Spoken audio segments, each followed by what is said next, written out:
en parlais, surfréquentation estivale ou urbanisme, des thématiques abordées ce jour lors d'Iscontre. Il y a en montagne à Montegrosse ou en Balagne, un événement organisé par la collectivité de Corse qui a réuni une partie des acteurs de la montagne et notamment des élus du rural qui ont pu échanger sur leurs difficultés auxquelles ils sont confrontés au quotidien. Reportage de Paul Salor et Christian Julian.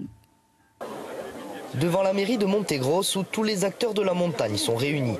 Pour ces 5e assises, 3 thématiques sont mises en avant, le développement de la filière bois, l'autonomie alimentaire et la gestion de la fréquentation touristique. Sur ce dernier point, la présidente de l'agence du tourisme de la Corse est venue présenter sa feuille de route lors d'un atelier.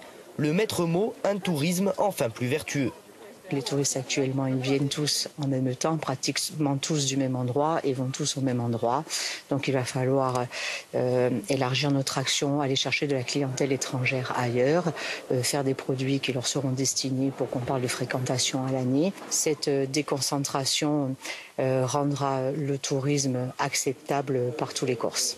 Dans la salle, les professionnels plaident pour une vraie gestion des pouvoirs publics quant à la fréquentation des sites sensibles. Les élus des territoires concernés sont venus avec des propositions et attendent de vrais changements. Aujourd'hui, c'est vrai qu'à l'agence du tourisme, on a des réunions puisqu'on m'invite et je fais toujours ces propositions. Et moi, je crois à l'exemple. Je crois qu'on pourrait prendre par exemple 2 sites pilotes, la Restonica et Bavelle, les endroits où aujourd'hui on focalise un peu les micros et les caméras.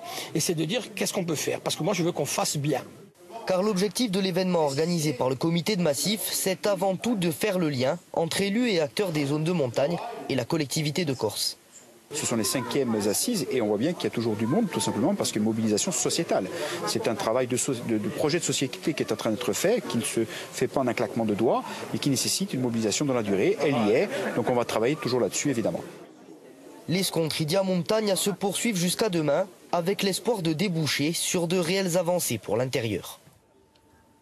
La situation